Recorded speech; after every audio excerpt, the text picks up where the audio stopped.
No, okay. And 5, guys, ladies in Amsterdam. En de Wim Sonneveld voor de fietseling naar buiten. Na start. Na je. Koningen Emma zometeen als derde vanuit de Brouwer. Ja, kom maar. Wim, kom maar.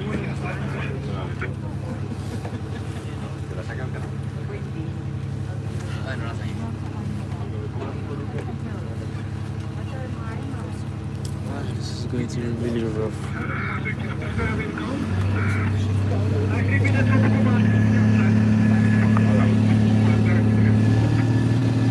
It looks like I can hear now.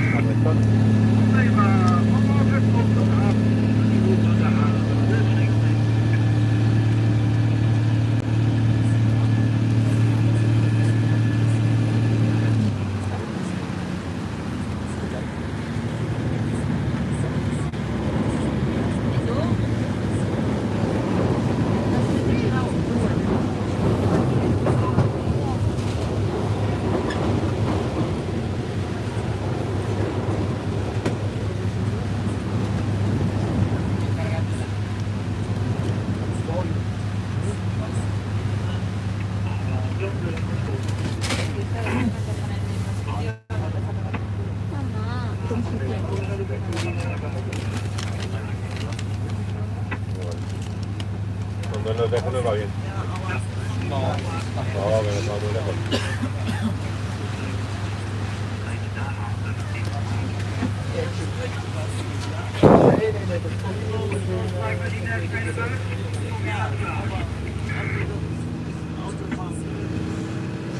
Dat is automatisch.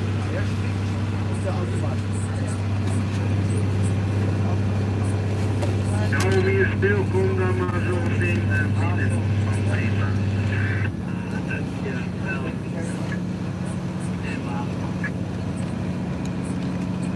Heerlijk. De volgende keer weer komt met minimaal groep, dan denk ik of we een iets eerder komen. Onze manager, dat is eigenlijk wat oude mensen. Ja, dat is even. Precies, het was ook al daarboven. Was. Je hebt ook een elkaar.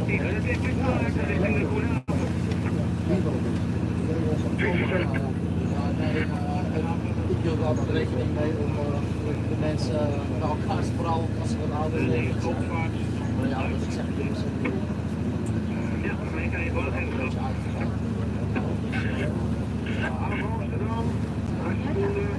Het is gewoon een oude lopers.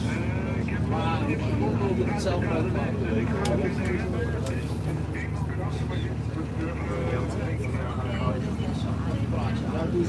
So, dear passengers, welcome on Head I. This is the biggest canal of Europe. On the right hand side we see Amsterdam Central Station. We saw some ferries crossing the one side to the other side, to the north side of Amsterdam here on the left. And there is a big building on the north side of Amsterdam named the Lookout Tower. On top of that building you have a beautiful view all around Amsterdam.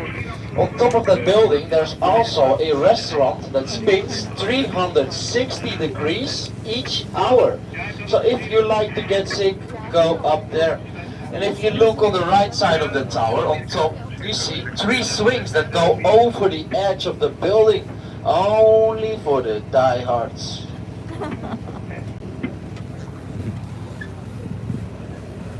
Amsterdam, Amsterdam voor de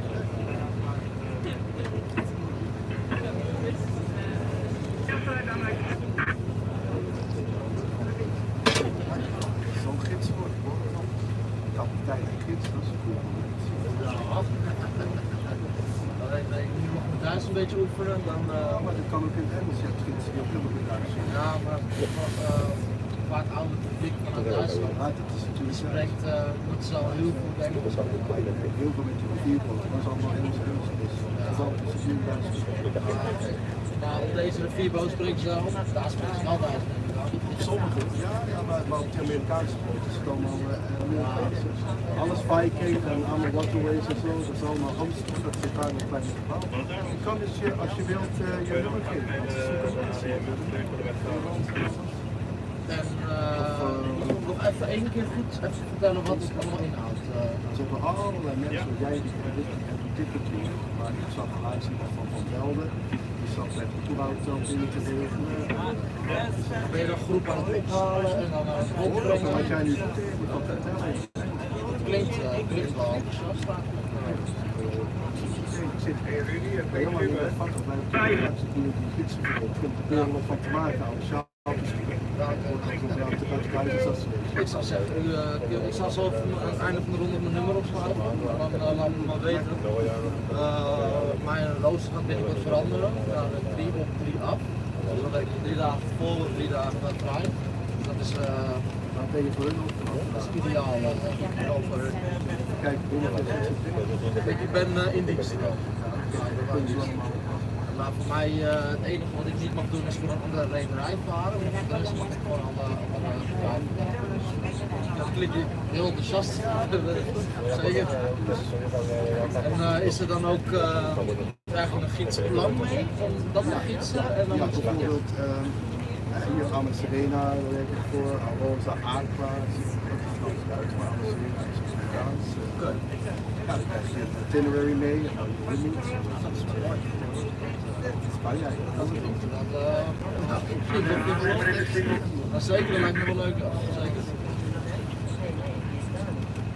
Het is een echt, je bent ook een voor mij is het gewoon dus ik ben lekker Amsterdam. Ik hou gewoon lekker van die kroon. Sommige mensen snappen er ook niets van. Sommige mensen die gaan helemaal in de deuk. dat je net voor die foto's Maar ik vind het wel wat mooie verhaaltjes. Dus dat mag goed. Ik denk dat dit de meeste al kent. We gaan het toch mooi proberen. We gaan het mooie van kapitein van de Shell gaan horen van de dronken man die aan de ijsbouw was. 3 meter, 1 meter, 1 meter. Nou, ik hou lekker soms zet ik mezelf wel een beetje beschut. Maar ja, precies, dat hoort erbij. De mensen dat maar leuk vinden.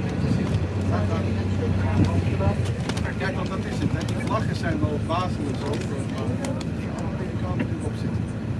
Ja, ze worden in andere landen ingeschreven. Ja, dat is niet altijd.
Wat zou de Wilsonberg doen? Goeiedag, met de kosten van ja, dat is het.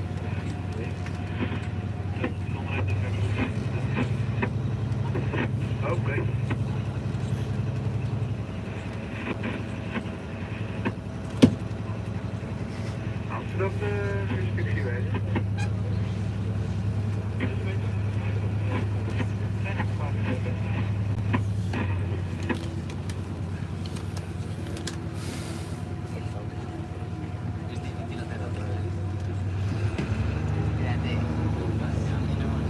No,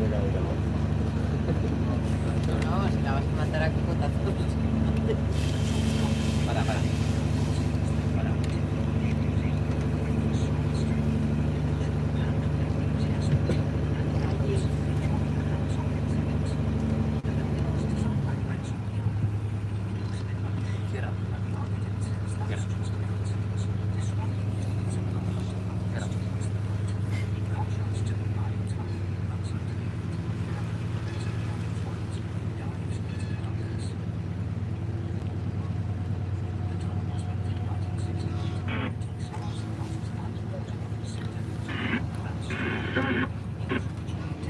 Terminal 5.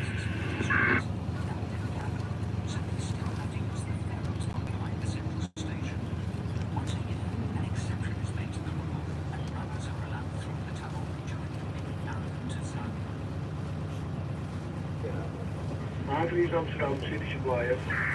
Naar Oosterdam. Dear passengers, if we all look to the right, we see the biggest floating restaurant of Europe. We call this the Sea Palace. The Sea Palace is a copy of a restaurant in Hong Kong that's 3 times bigger than this one. This one is already made to serve for 800 people. But the Dutch, it started to sink. Maybe they smoke a big joint before they made it. Welcome in Amsterdam.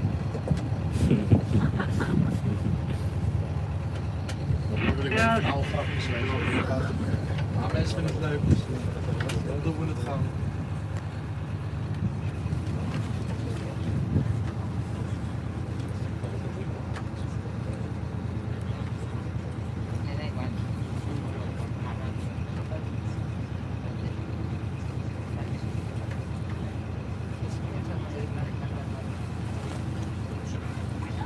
Dit is een landingsboot voor Normandië.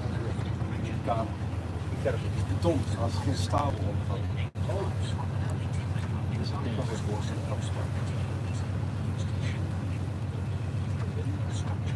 Zo lang goed zijn, maar weet u het wel. Hè? Jong begon.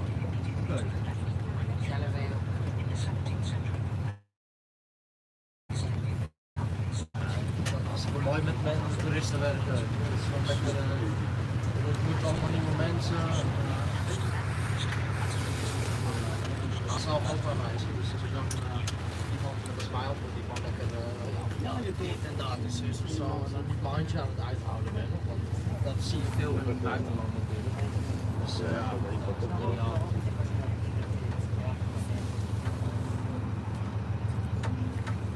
Buitenlanden kopen ze gelijk met de ja, geef maar. En ik denk, ja, weet je. Dat is met veel dingen. Ja. Eerst even wat doen. Gaat er niet mensen. De mensen zitten al in elkaar. Krijgen er, ja, dat is allemaal mooi, maar Dat je een glimlach krijgt. ja, dat vind ik leuk. Dan krijg ik er een beter gevoel van dan dat we schotsen is. Dat is Ja.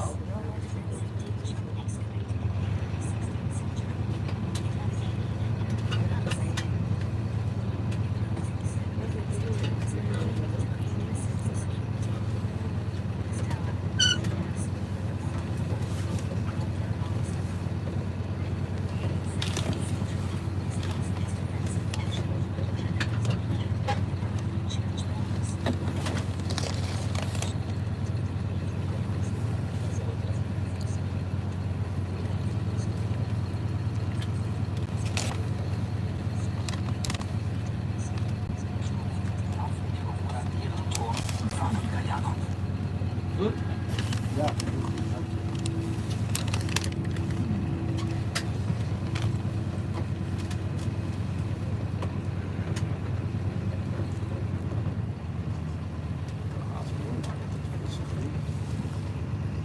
De speaker staat aan, dus ze kunnen een beetje meeluisteren.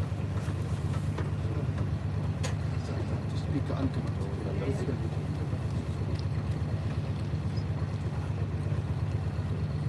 Heb je hier zo'n boompje? Nee, dat ben ik. Ja, dat is mijn portefeuilletje. Ja, dankjewel. Wil je daar trouwens? Kijk.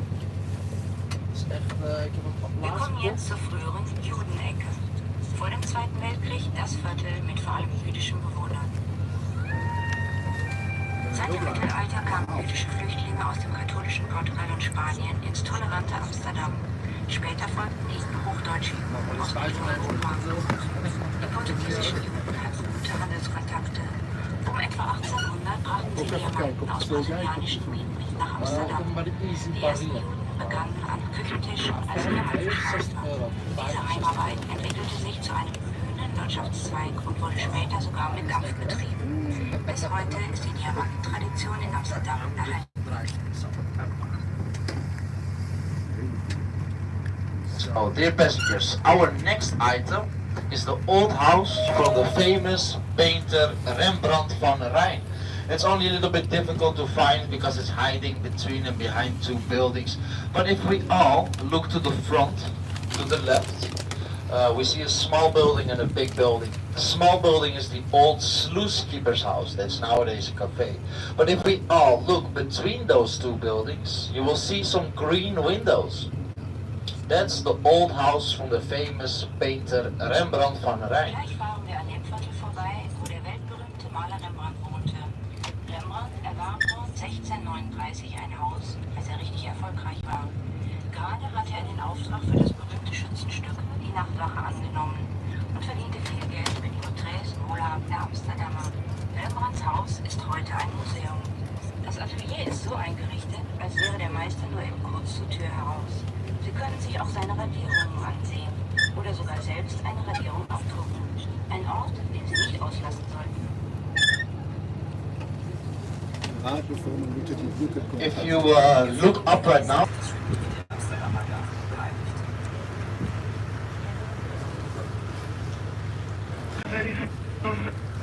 every day somebody asks me how deep are these kennels.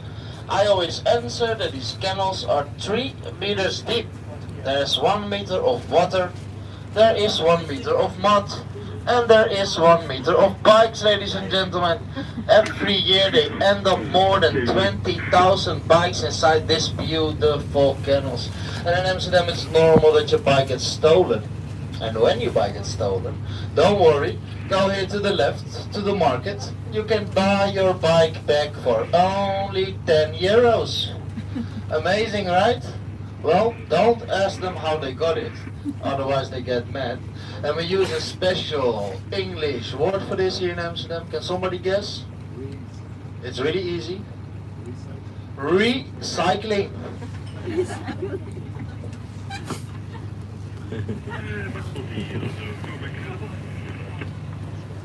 En daar ligt net een idee achter de Hier links liegt der Trübelmarkt. een ronde uitbouw. Wit gepleisterde huis. Also der Amsterdamer Rundfunk.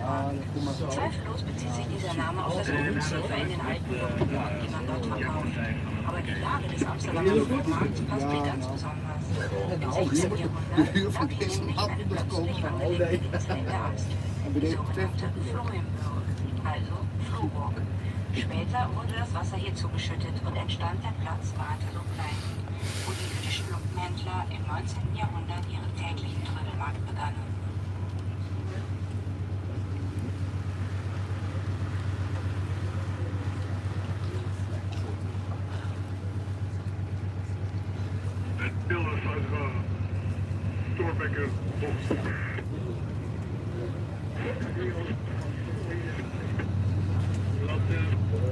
In der Ferne sehen Sie rechts den Münzturm, also Münzturm. Im 17. Jahrhundert wurden im Bachhaus neben dem Turm kurz Münzen geschlagen. Daher der Name Münzturm. Ebenso wie der Montelbanesturm wurde der Münz auf Resten eines mittelalterlichen Befestigungsturms erbaut. Und dieser hier war Teil eines alten Stadttors.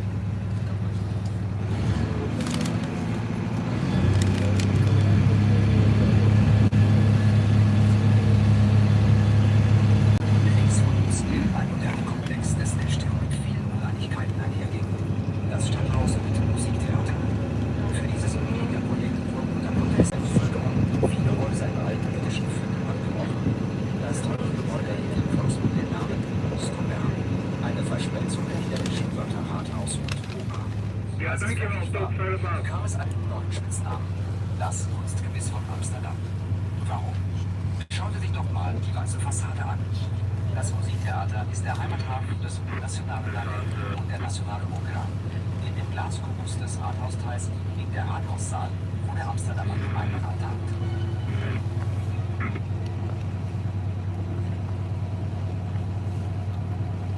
Haben Sie schon mal von der Eisbahn gehört? Die finden Sie hier rechts, direkt vor der Brücke an der Amstel. Das ist eine unerwartet coole Überraschung. Das niederländische Wetter ändert sich täglich, aber in der Eisbar ist es immer eiskalt. Buchstäblich alles wurde aus Eis hergestellt. Die Theke, an der Sie ein eiskaltes Getränk bestellen, die Stühle, die Skulpturen, ja sogar das Glas selbst, das man Ihnen serviert. Als Inspiration für die Einrichtung der Eisbar diente ein spannendes Thema aus der niederländischen Geschichte. Das Überwintern auf Nova Zembla von Willem Barents und seiner Schiffsmannschaft. Gestrandet im Eis überstanden die Männer monatelange Entbehrungen in einer Hütte aus dem Wrackholz ihres Schiffs. Der Gedanke allein bringt einen schon zum Schaudern. Glücklicherweise genießen sie ihr Getränk in der Eisbar unter komfortablen Umständen.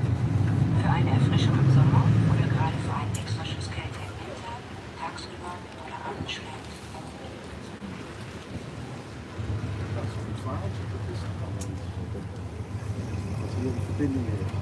Hier links liegt die Hermitage Amsterdam, ein Ableger der großen Eremitage in St. Petersburg. Untergebracht ist das Museum in einem alten Frauenhaus aus dem 17. Jahrhundert. In den hohen Sälen werden eindrucksvolle Kunstwerke präsentiert. Momentan läuft dort eine Ausstellung gigantischer Gruppenporträts aus dem goldenen Jahrhundert. Bekannte holländische Meister malten die Amsterdamer Schützengilden, eine Art Stadtpolizei.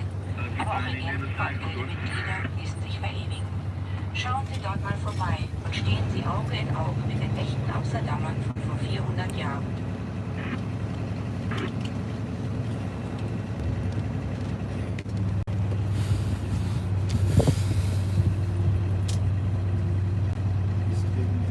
Sehen Sie direkt vor sich diese weiße Brücke. Das ist die Marienbrücke, also die magere Brücke.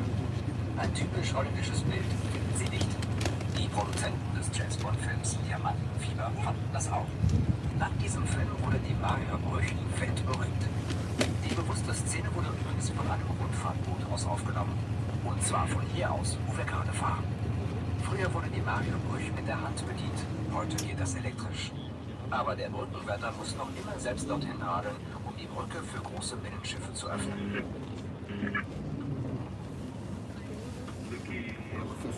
So, there it is, dear passengers, the most famous bridge of Amsterdam.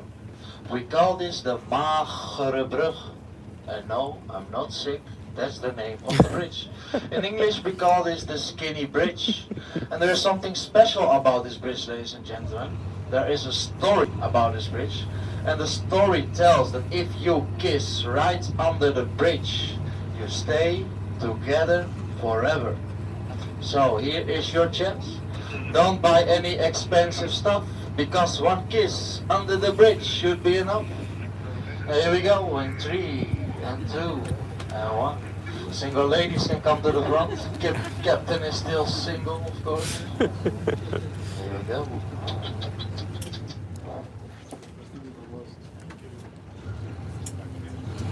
Ook de Hitman's Bodyguard hè, met Samuel Jackson, Ryan Reynolds en Amsterdam. In dem weißen Gebäude mit dem klassischen Flügeldreieck befindet sich seit 1887 das Königliche Theater Carré. Errichtet wurde es als Steinzirkus Carré von Oskar Carré, der einer Zirkusfamilie entstammte. Die Einrichtung war, sicher für jene Zeit, atemberaubend. Breite Treppen und fürstliche Foyers mit rotem Plüsch und einem geräumigen Saal wie ein großes Amphitheater einschließlich von der Arena. Dort führte Zirkus Carré seine fantastischen Künste, unter anderem Pferdedressur vor. Die Zirkusvorstellungen wurden abgewechselt und später in Paraden, Varieté und anderer Unterhaltung erweitert. Heutzutage gehen Sie ins Theater Carré für einen echten Vergnügungsabend, Musical, Kabarett oder Schauspiel. So, if you want to make a nice picture of the bridge, this is your moment, ladies and gentlemen.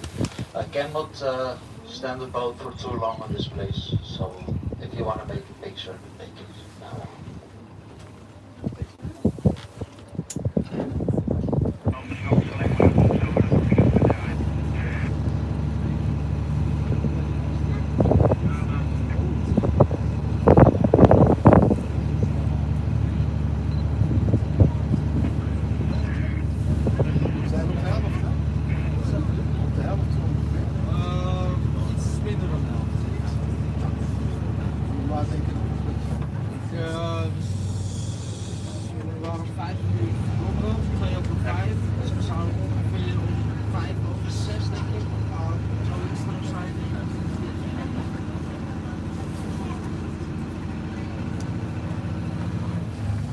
So here we go again. Ladies, one more chance? No? Alright, sad captain. You will regret it, believe me. I will show you later.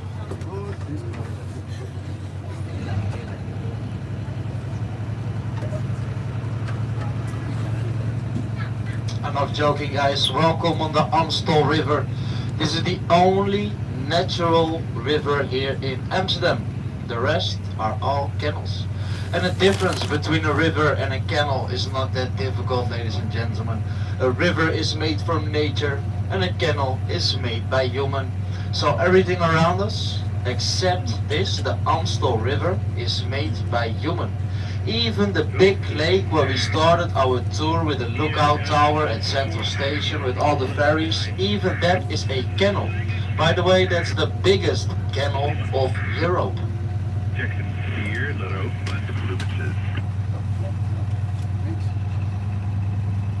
Volgens mij zelfs een van de breedste kanalen ter wereld. Zou best kunnen, ja. Zou best kunnen. Worden ze in Amerika ook een hele breedte? Ja, dat wordt toen nog eens verteld.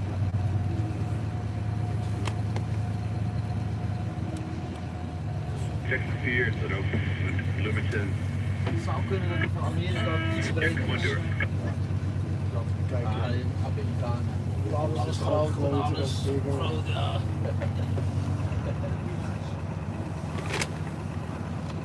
Kijk daar waar het wit is, daar woont de familie Six. Dat is, als ik portret van Rembrandt heb terwijl ik binnen met een ticket voor het Rijksmuseum gesloten heb. Het zandsteden ding daarnaast, daar zou Raad van Beuningen met zijn eigen productiesysteem, dat hij toen al zijn schepen stand heeft verloren. En, er zitten ook echt bootjes in. Ik weet niet of het bootjes zitten. Maar dan ben ik volgende keer aan het vertellen. Dus komt er zomer een boekje uit, waar ik heb de derde dieks heb ik meegemaakt. En dus daar nu komt huis met een boek.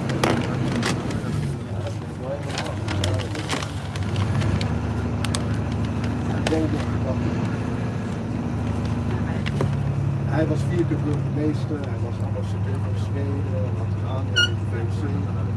Ja, het ging allemaal mis en toen is hij gek geworden van al zijn schepen. Met zijn personeel in die kelder vastgebonden. Zo. Hoe heette die meneer, zei je? Raad van Beuningen, dat zal ik je wel hebben. Ja, dat ga ik wel even onderzoeken. Dat vind ik wel interessant van. Hier heb je de Rolling Stones staan. Hier rechts auf Nummer 605 Rolling Stones, ja. Das Gebäude entstammt aus dem Jahr 1685, aber der Name bezieht sich auf die letzten Bewohner, das Ehepaar Willet Holthuizen. Abraham und Louisa Willet waren Kunstsammler. Als Witwe vermachte Louisa das Haus mit der Kunstsammlung der Stadt Amsterdam. Heute ist es mit Stilzimmern eingerichtet und vermittelt einen Eindruck, wie reiche Krachtenbewohner im 18. und 19. Jahrhundert lebten. Schauen Sie dort mal vorbei und betreten Sie den imposanten Empfangsraum, den blauen Salon, mit der wunderschönen Wandmalerei von Jakob de Witt. Oder schreiten Sie so würdevoll wie ein Amsterdamer Regent durch den Garten in französischem Stil. If you're young or old, it doesn't matter. Amsterdam is a place for everybody. If you like to try the nightlife here in Amsterdam, point this location on your Google Maps, because here on the right we have the Rembrandt Square. Vornehmer als die Waldhaben von Hauptgracht, Kaisersgracht und Prinzengracht. Alle drei wurden im 17. Jahrhundert zur Stadterweiterung getragen, als Gürtel rund um den mittelalterlichen Stadtkern. Dem Gesetz zufolge durfte man auf der Ehrengracht ausschließlich wohnen. Aber die Häuser, die entstanden waren, bestimmt für die einfache Bevölkerung. Hier wohnte die führende Schicht der Allerreichsten. Auf der Kaisersgracht wohnten vor allem Kaufleute, zwar nicht so vornehm, aber ebenso angemessen. Die Prinzengracht wurde eine Mischung aus gewerblichen Gebäuden und kleinen Wohnungen für den Mittelstand. Seit 2010 gehört dieser Grachtengürtel zum UNESCO-Welterbe. Wer sich hier umschaut, ist klar.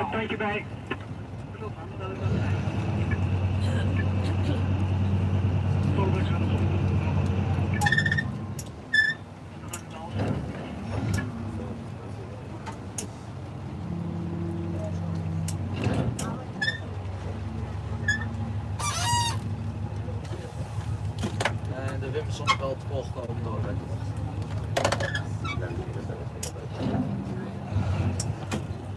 So, paparazzi ready, cameras ready.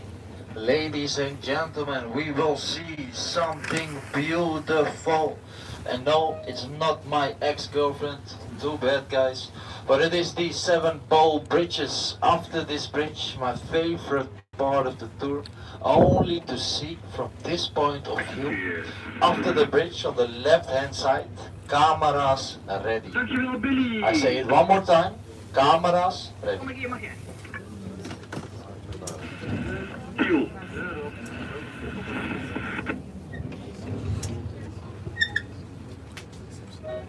Halten Sie Ihren Fotoapparat bereit. Gleich kommt links einer der schönsten Blicke auf die Stadt. Die Reviersgracht. Hier sehen Sie eine Reihe von Wohnwerken, Steinbogen direkt hintereinander. Eigentlich unvorstellbar. Aber 1990 wollte die Stadtverwaltung diese Gracht teilweise zuschütten, um dort eine elektrische Straßenbahn fahren zu lassen. Möglicherweise wurde heftig dagegen protestiert. Zoals toen die Amsterdamer Roosevelt gaat stuur met de wind Zonneveld en daarna Thorbecke Amstel. Nadat ik de boot van Hans in tweeën heb gevaren.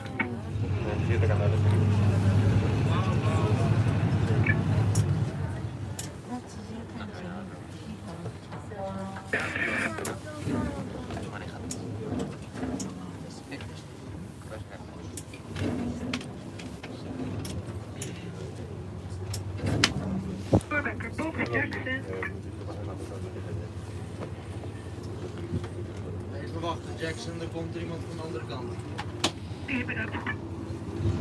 Roosevelt, Thorbecke Amstel. Dankjewel, Wim Zonneveld. Altijd hetzelfde verhaal.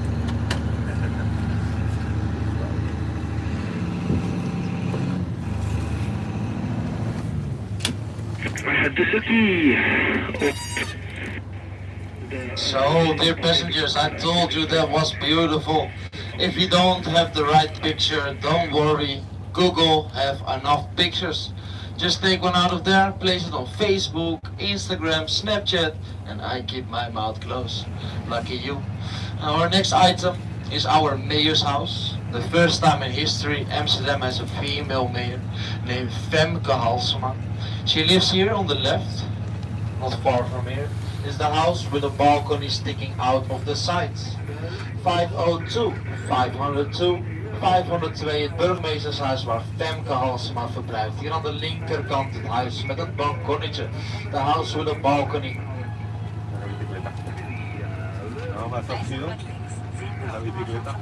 Das herrschaftliche Haus mit den Säulen, benannt nach den griechischen Säulen unter dem Balkon. Hier wohnt und arbeitet der Bürgermeister von Amsterdam. Das Haus wurde im 17. Jahrhundert einem Kaufmann der Westindischen Kompanie mit dem poetischen Namen Paulus Coulin erbaut. Dort wohnten noch viele hochgestellte Amsterdamer, bis Cornelis van Aalst das Haus 1927 der Stadt schenkte. Noch im gleichen Jahr zog dort zum ersten Mal ein Bürgermeister ein, beklemmte Flucht. Ebenso wie all seine Nachfolger bis hin zum heutigen Tag. Dear passengers, welcome on the Gentleman's Canal, the Herengracht in the part, the Golden Bend, the Gouden Bocht. This part of Amsterdam is the most expensive part of probably the whole Netherlands. If you like to buy a house over here, that's possible for 15 million euros. Good luck buying that. But for that price you get 20 rooms, a few kitchens, a few bedrooms, a big garden, and some of them even have an underground swimming pool as well. But the only thing you don't get for 15 million euros, no parking place in front of your door. You have to park your expensive car somewhere else and not in the water like 10 other people do each year. Back in the days, only the richest of the richest lived here. Nowadays you can only find bankers, lawyers, liars and other criminals of the legal system. And if we all look to the brown door here on the right, that's my house. Nice. Ladies, you didn't want to kiss the captain? Now it's over. Dieser Teil der Hintergärten kann als Hier wohnten die allerreichsten in enormen Häusern, erbaut nach der 4. Stadterweiterung der mächtigsten Handelsstadt so etwas gemacht hatte, musste das natürlich auch zeigen. Und in der Tat, hier schaut man sich die Augen aus. Das neue Geld jederzeit erkennbar an viel zu teurem Randgestein, große Türen und kleinen Fenstern im Übergeschoss. Ein schlauer optischer Effekt, um solch ein enormes Gebäude noch größer und überwirken zu lassen. Die heutigen Amsterdamer würden diese Art Gartenhäuser als Privatwohnung viel zu groß und kostspielig. Deshalb werden hier die meisten Gebäude von Banken und Büros genutzt.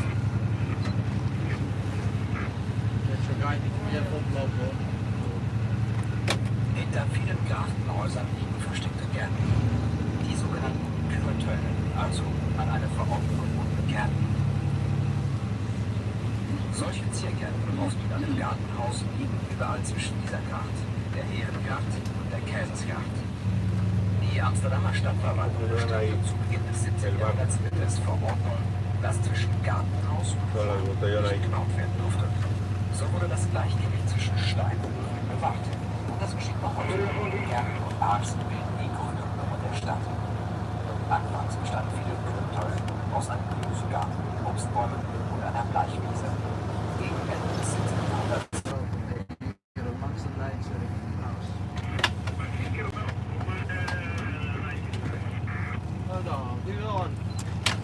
If you missed your picture at the 7 Bow Bridges, you have another chance over here. Die beiden schmalen Häuschen links auf der Ecke, das sind die Zwillingsschwestern. Nicht die einzigen hier an den Amsterdamer Krachen. Es kommt häufiger vor, dass zwei angrenzende Häuser identische Linien haben. Und manchmal wurden sogar Drillings- und Vierlingshäuser gemeinsam gebaut, um Kosten zu sparen. Der Giebelstein mit den beiden Schwestern wurde 1994 nach einer Restaurierung angebracht. Darauf steht auch das Baujahr 1664. In jenem Jahr starben in Amsterdam mehr als 24.000 Menschen an der Pest. Viele andere Gebäude, die ebenfalls in der letzten Stadterweiterung entstanden waren, blieben deshalb unbewohnt.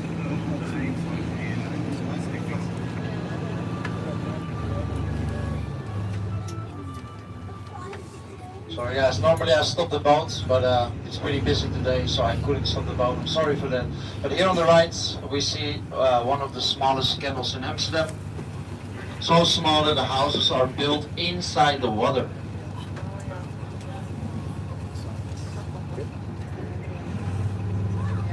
hier links am Haus Nummer 370 sind die 4 Holzhügel nebeneinander. Das sind die Kromhauthäuser. Benannt wurden sie nach der Familie Kromhaut, die dort nahezu 150 Jahre wohnte. Auftraggeber und erster Besitzer war der Kaufmann Jakob Kromhaut, der mit seiner Familie die Nummer 366 bewohnte.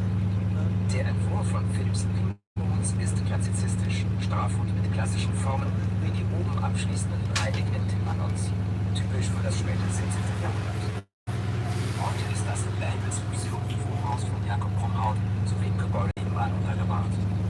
Dieses biblische Museum bietet jung und alt einen spannenden Blick in das meistgelesene Buch der Welt.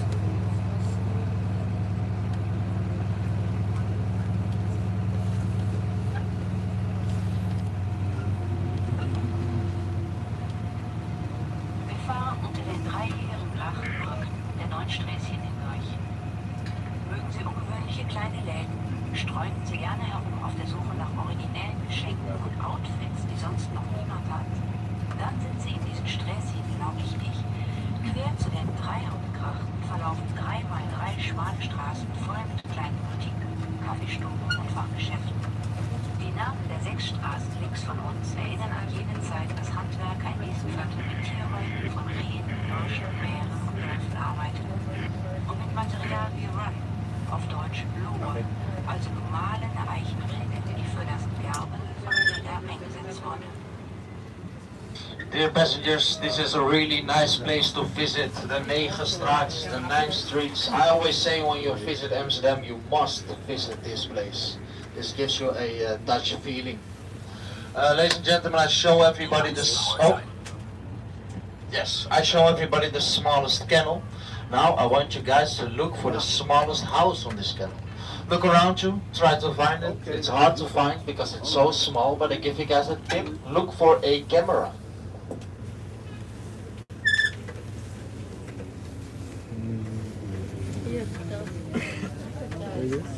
This? Ooh. And there it is, dear passengers. The smallest house of the gentleman's kennel. And yes, people really live inside that house. I heard they sleep on top of each other. And every 9 months there comes a new couple. Why? I don't know.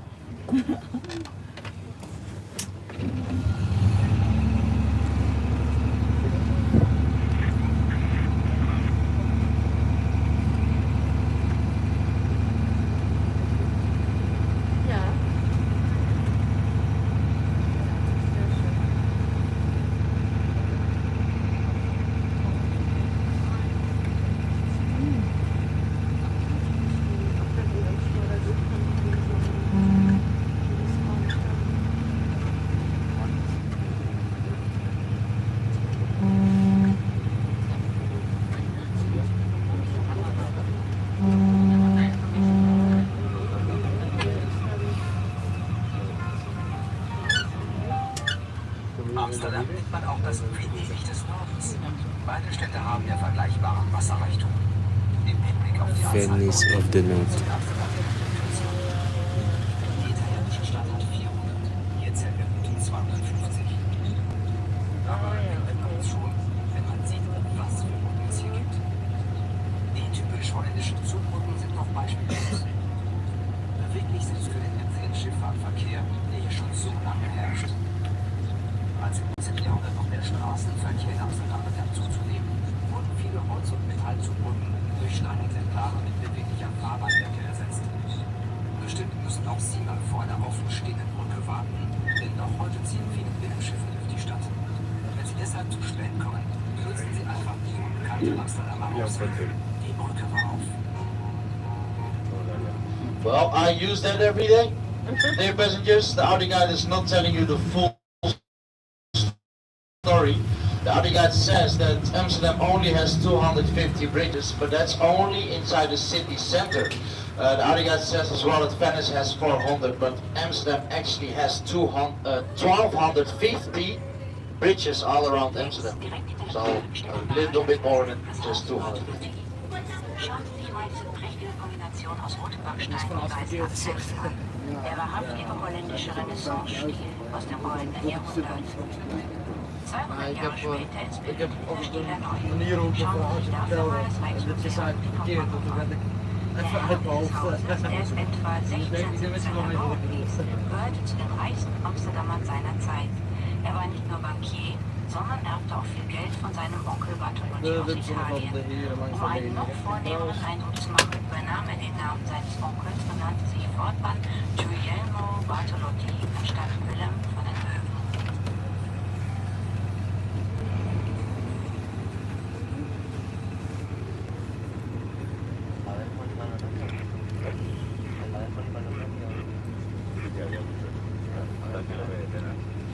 Die meisten Gartenhäuser sind nur eine Fensterbreit. Lange am 17. Jahrhundert und die Häuser standen auf schmalen Grundstücken. Manche Häuser bieten ein besonders schmales Häuschen, nicht breiter als eine Tür. Diese Häuser werden meist nach hinten hinaus breiter, was man vom Wasser aus aber nicht sehen kann.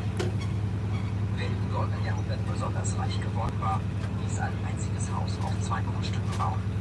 Um solch ein Gebäude mit breitem Giebel noch imposanter werden zu lassen, wurden die Fenster im Obergeschoss kleiner ausgeführt. So schienen sie weiter weg, das Gebäude also höher zu sein. Die extra großen Haustüren verstärken diesen Effekt erneut.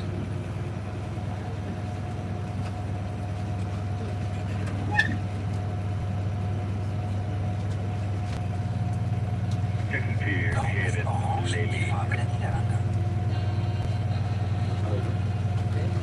Grund dafür ist der Name der königlichen Familie von Oranien-Nassau. Das Geschlecht von Oranien-Nassau wurde 1544 zum ersten Mal erwähnt. Damals erbte der deutsche Graf von Nassau-Dillenburg Wilhelm I. das französische Fürstentum Orange und erhielt dadurch den Titel Prinz von Oranien. Seitdem hat die Farbe Orange das Erscheinungsbild der Niederlande geprägt. Auf politischen Plakaten, bei Feierlichkeiten und im Königstag, dem Geburtstag von König Alexander, am 20. April. eigentlich in Orange.